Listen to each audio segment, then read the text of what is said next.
Alrighty, let's begin. What page are we on? Parshas Tetzave. That is Exodus 27, verse 20.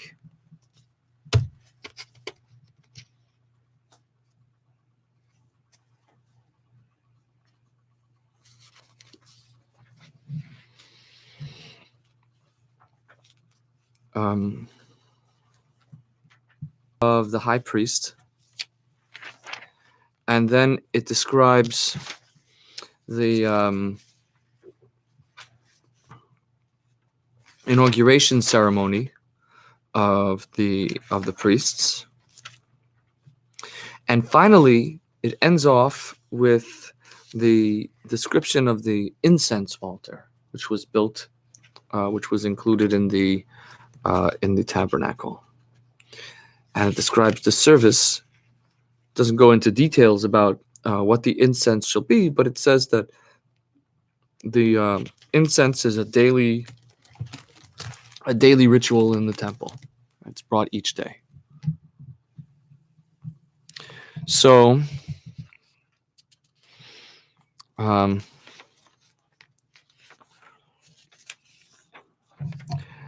first of all, I wanted to reflect upon something that came to mind this week,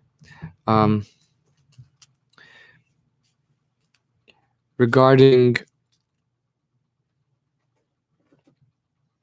consciousness. So it occurs to me that there are varying degrees of consciousness, and there is an element of unconsciousness. There is an element of consciousness that exists in unconsciousness. What do I mean? It's the month of Adar, and we're supposed to increase in joy, right? So what does a person do if they're feeling down, if they're feeling negative, right? So what you do is, maybe you do something that cheers you up, right? Or Rab Nachman of Breslov has a great piece of advice that if somebody's feeling down, they should look in the mirror and make silly faces at themselves. And in so doing, they'll cheer themselves up. It's impossible to, Rab Nachman says it's impossible to be depressed if you're made a silly face. Okay. So I had this experience this week where my son was down for whatever reason, feeling down, and I tried to cheer him up. He wasn't having it. So I said to him, you know what? If being in a bad mood is what makes you happy, then I support you. But it occurred to me that there are people who are in a bad mood who don't want to be cheered up. And then there are people who are in a bad mood who are ready to be cheered up, but they're not happy yet. But they're open to being cheered up. Person decides, I want to be happy, and I'm going to do something to cheer myself up because I'm not happy right now. That means in this moment of unconsciousness, the person is already conscious. The person is open to the possibility of consciousness even in their unconscious state. The person is open to happiness even though they're not happy right now. So I find, I don't know, that idea just tickles my mind for some reason. So it's a kind of magical state. It's a kind of magical space in between being in one state and another is the potential for happiness that exists in unhappiness. Yeah, you hear me? Is this just me, or is this an interesting idea? No, I like it. But I don't know if it exists in unhappiness, but it exists in spite of unhappiness, or at the border. Yeah. As a way to move on to another state. Yeah, I guess you could say there is a kind of dormant happiness that exists that is not affected, that it's not affected by your unhappiness. Right, Yeah. right.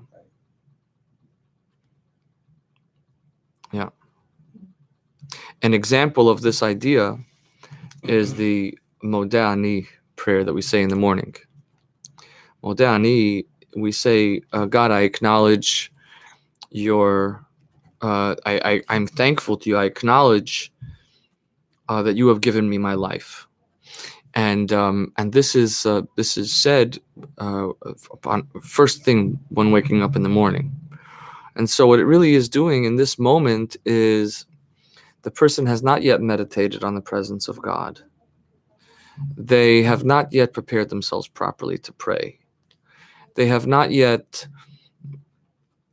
reached a level of true consciousness. However, they are naming the fact that they intend to make themselves conscious and aware. Right? A person can't possibly be truly grateful and truly aware that God gave them life in those first moments. All we can do is declare our intention to be conscious. That's why we say modeh, which means I'm thankful, but it also means I submit. So in a way, it kind of suggests that that this gratefulness that I have right now runs counter to my natural native experience, my innate experience. This thankfulness that I have is not my natural experience, which is why I say modeh, I submit to you. I give up in a way. Okay, that's Aleph. Then I want to talk about the end. Let's go to the Ketoras. The Ketoras, the incense, is considered is associated with the. So that's on page 348. It's Exodus 30, and it's the golden altar that is inside the sanctuary. A common priest was allowed to offer the Ketoras, was allowed to offer the incense only once in his life. The high priest could do it any time, but for a common priest, it was only allowed once. And one explanation for this is that the Ketoras is considered a source of blessing for one's livelihood, for wealth. And this is something which everyone should have the opportunity to receive this segula, this source of blessing. And for one person to take it twice means that he's taking away an opportunity for someone else when he's already had that opportunity.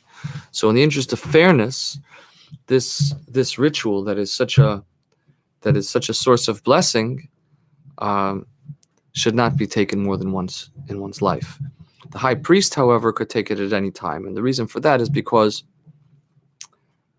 since the high priest lives for the community, so every blessing that he receives is automatically a blessing for the entire community. Whereas when an individual, a common priest, receives that blessing, he's really only receiving it for himself and his own family.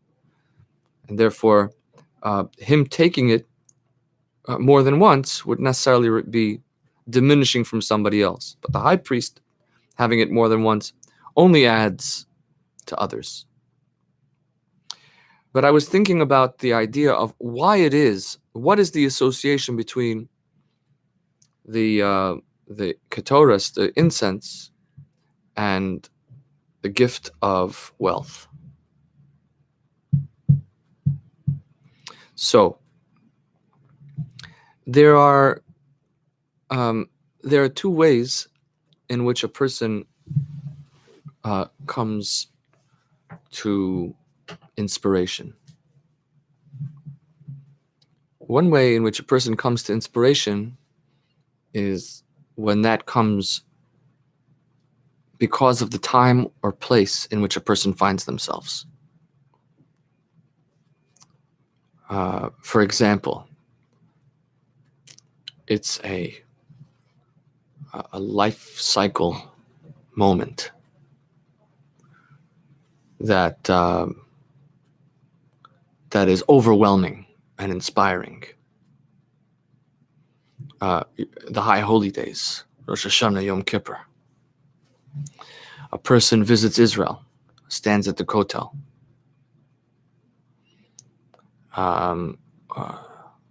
visits a great tzaddik, stands in the presence of a righteous person, and in that case, the person is inspired and receives, begins to feel passionate and awakened, to use Kabbalistic language, awakened, not because of their own experience, but because of context, the circumstance in which they find themselves. Something outside of them is a source of inspiration. Okay, in this case, the holiness is a gift, and it is superimposed from the outside. There's another form of inspiration in which a person thinks about their own life, thinks about their own experience, considers the gifts that they have, and is grateful for them. And through that comes to appreciate God, to be inspired.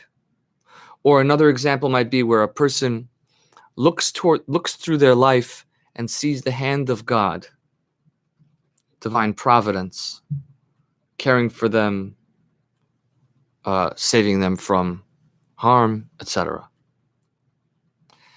This is what is called in Kabbalistic language an awakening that comes from below.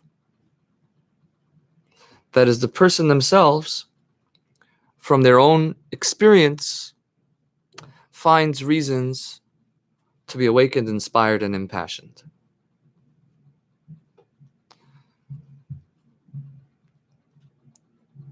So on a certain level, which is better than which? Is it better to be inspired due to circumstances, due to something holy? Or is it better to be inspired from one's own understanding and by analyzing their own experience? What do you think? Any ideas? I don't know if I can tell the difference. Okay. You have an idea of the difference? Betty, you have any sense about this? I was just thinking that if it comes from within you, then maybe you'll have a way of fixing your problem. Whereas if it comes from the outside, that's not always there. Right. You don't always have it. Right. A person, right, if it's from yourself, so then it's in a way it's empowering. It comes from the outside, then it's not empowering. So to your point about the difference, tell me if this helps. So where does my inspiration come from? Does my inspiration come from? So in the quality of the inspiration itself, it may not be different.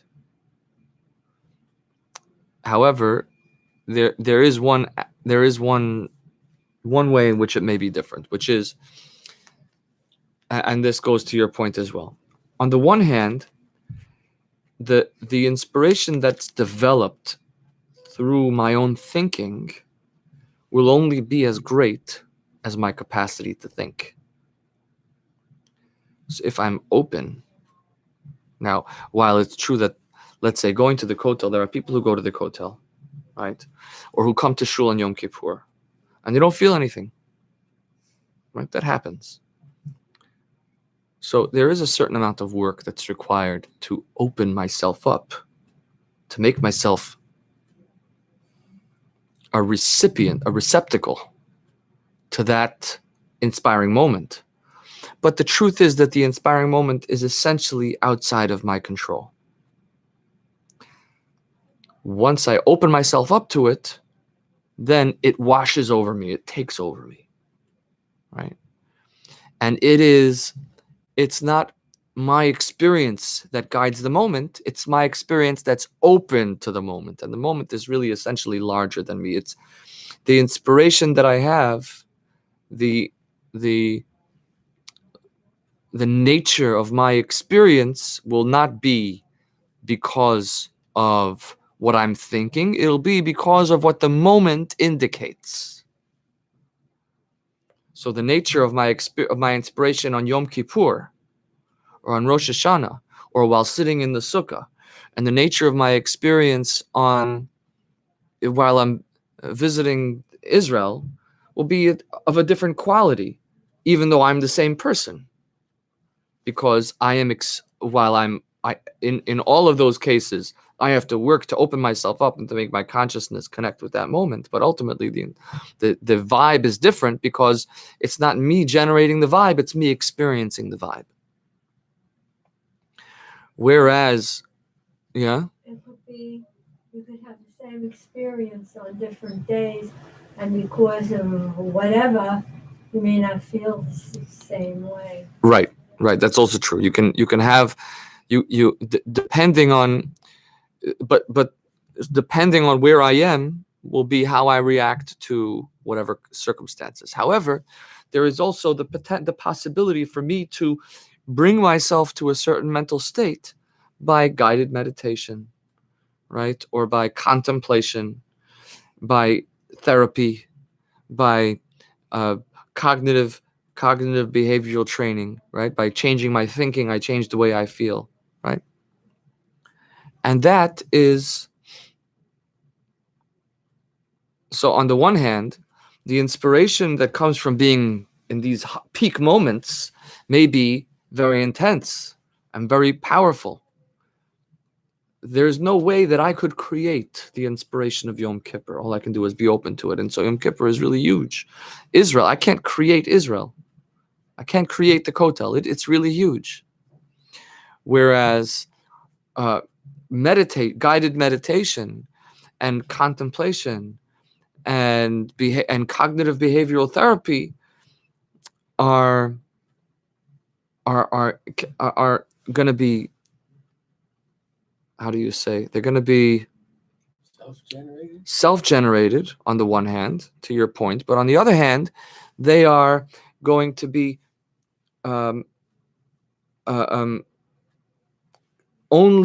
they're always going to be only as much as my mental capacity. Meaning, I'm not accessing something that's essentially great. It will only ever be what I can make it to be.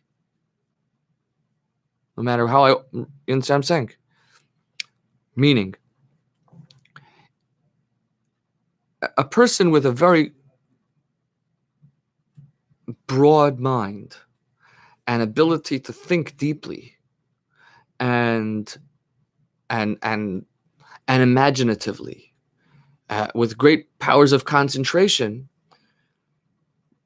and with patience and with wisdom and experience, will have one level of results. Will have a different level of results from their meditations and from their therapeutic exercises than someone with less patience, less intellectual capacity, and less life experience. Right? So my degree of inspiration and awakening will only correspond to the nature of my experience. And contrasting that again with the idea, let's say, of experiencing these peak moments of Yom Kippur or of the high holy days or of going to Israel, in those cases, to a certain degree, my degree of openness will indicate how inspired I am, but at the same time, there is an element of it which is ultimately beyond my ability, my capacity, and therefore the nature of the experience is there's a certain uniformity. There is an, let's say like this, the circumstantial inspiration is essentially infinite. The possibility of what it might be is infinite. What is possible to experience on Yom Kippur? Infinity. How much will I be aware of it? That varies. But when it comes to cognitive behavioral therapy or guided meditation, I'm not touching infinity. I'm only interpreting my life, and my life is inherently a limited quantity. It's a limited quantity, and therefore the inspiration that comes from it is a limited inspiration. So, at the same time, as you pointed out,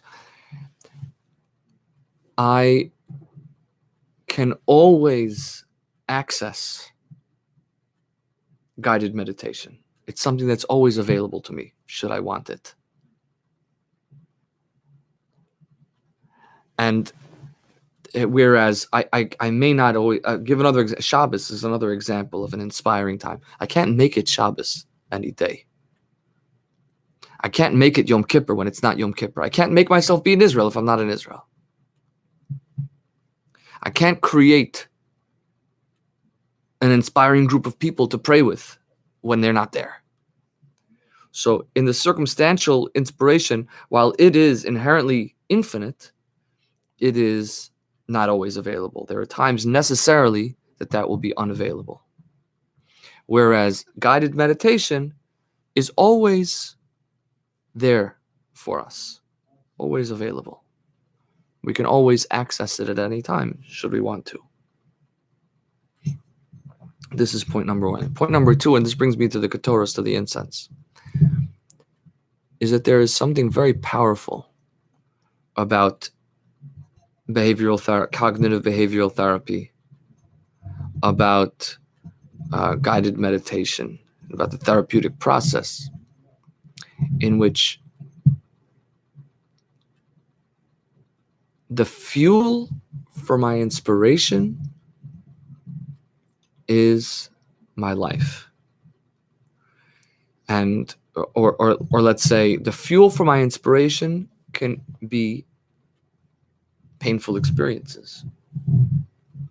Meaning, if I think about, I'll give you an example. If I think about how I was in a moment of stress, in a moment of pain, in a moment of fear, and God rescued me from that difficulty, or if I can meditate upon the hidden gifts,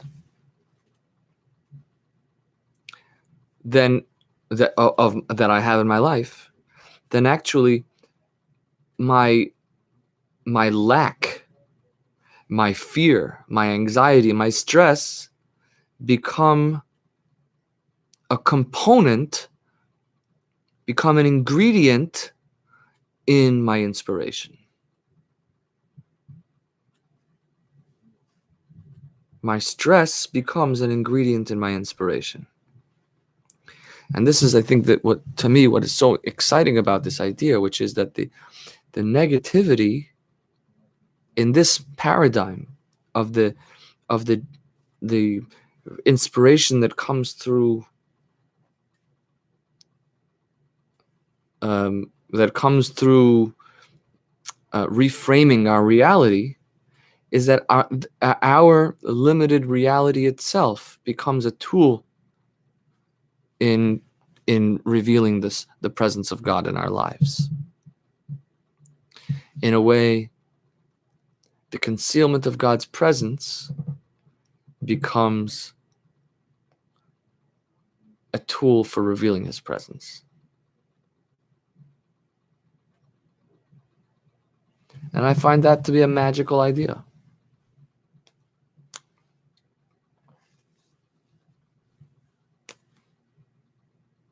No? What do you think? Something to think about. Something to think about, yes. This then brings us to the Ketoras. Why is the Ketoras associated with wealth? With Parnasa, the incense. So there's something. Weren't spices expensive? That's an interesting idea. That's a very interesting idea. That's why Columbus really, and all the explorers set sail, because they wanted a shortcut to India and the Spice Islands, because they wanted the spices, because at that time spices were not only used like in cooking, but to preserve foods and make perfumes. Yeah. On the other hand, yes, spices are expensive, but at the same time, the choshen, the breastplate, which was made out of precious stones, is a symbol of the Torah. So, the menorah is a symbol of faith. It's the shulchan that is the symbol of parnasa. So I'm not so sure that the literal price of the thing is the message. Although there's an element to that. I agree there must be an element of that. One thing that so I notice a couple of things when it comes to the incense. The first thing is the number 11. There are 11 spices, 11 ingredients in the incense. And the number 11 is unusual. Normally, when we think in that number range, the number that immediately comes to mind is the number 10. Number 10 is the normal number. And certainly in Jewish symbolism, in Jewish numerology, the number 10 is very important, very significant. The 10 commandments, the 10 utterances of creation, the 10 divine emanations. The number 10 is an important theme. The number 11 is odd. Pardon the pun. And actually, in Kabbalistic symbolism, the number 11 is pointed out. The other time that the number 11 shows up is on the tribes of Esau.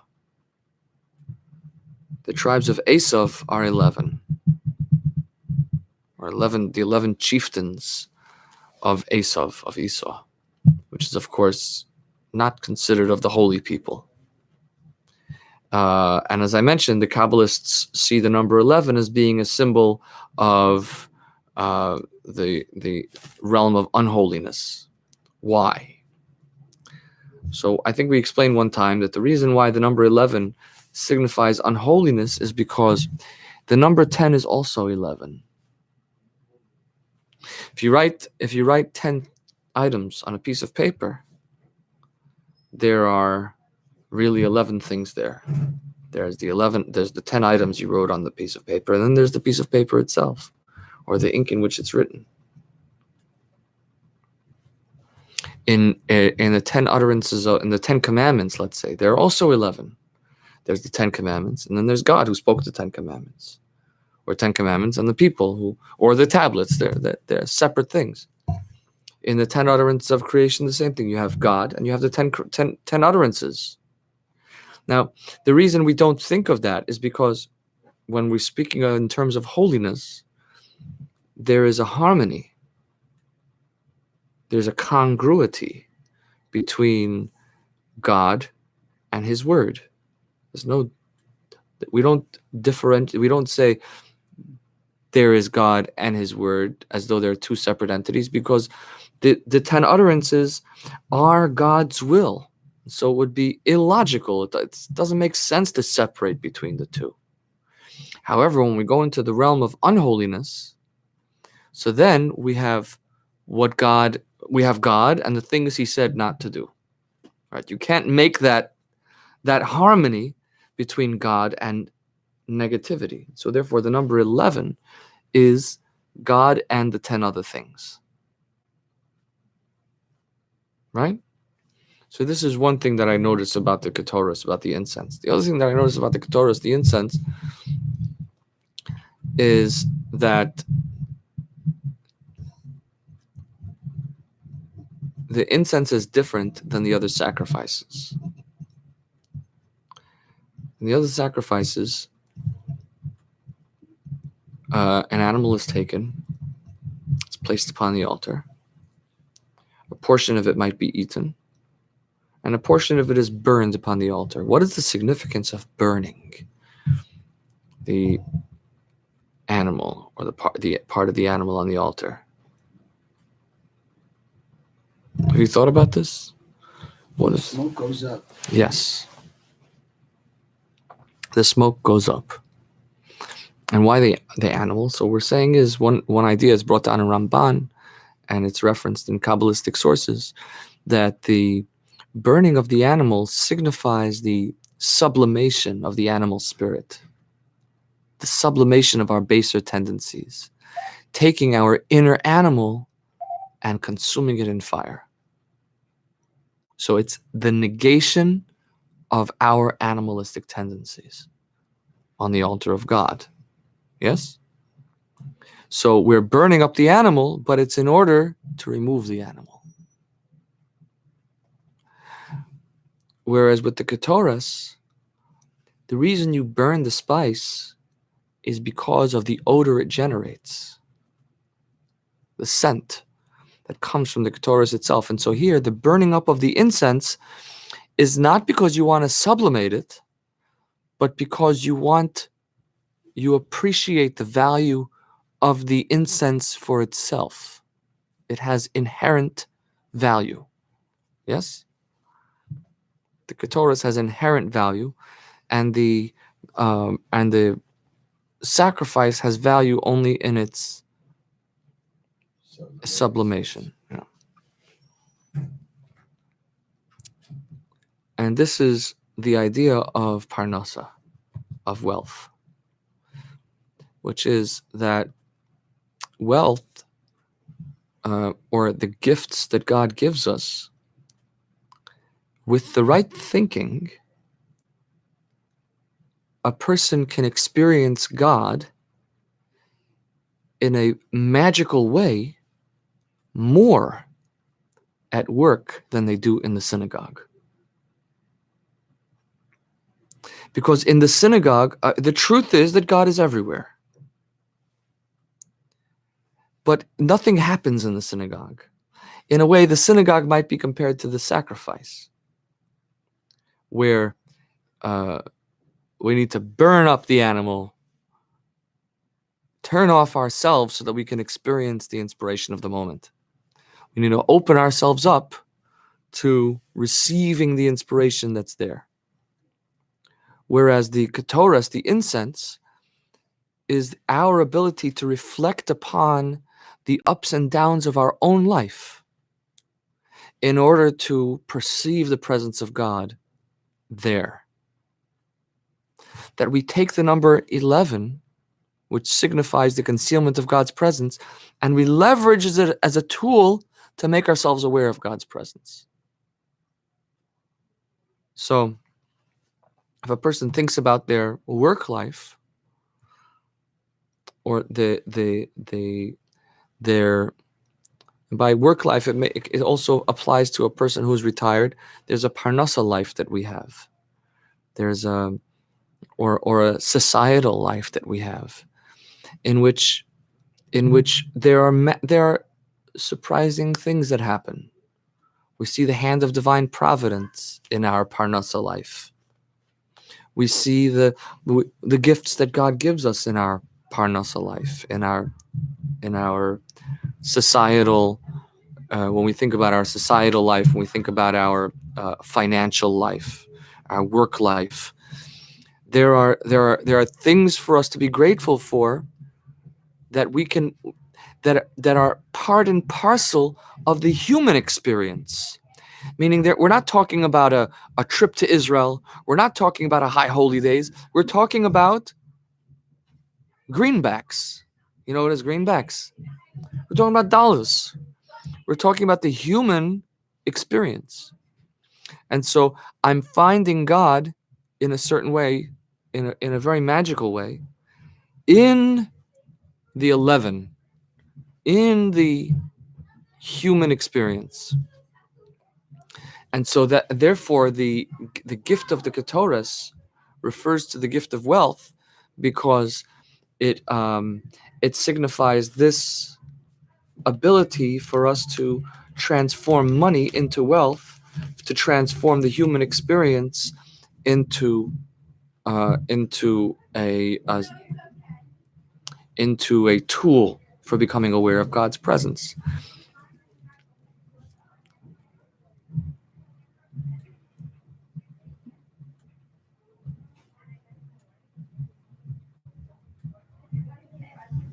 And wealth ultimately is, by definition, something that is subjective. Is what? Subjective. When is a person wealthy? When they have more money than they expected to have, or when they had as much money as they expect to have, when they think they have enough. Right? Wealth is relative to one's expectations. And so the gift of wealth is a cognitive behavioral, it's the product of guided meditation. It's the product of one's thinking. It's not the product of one's circumstances.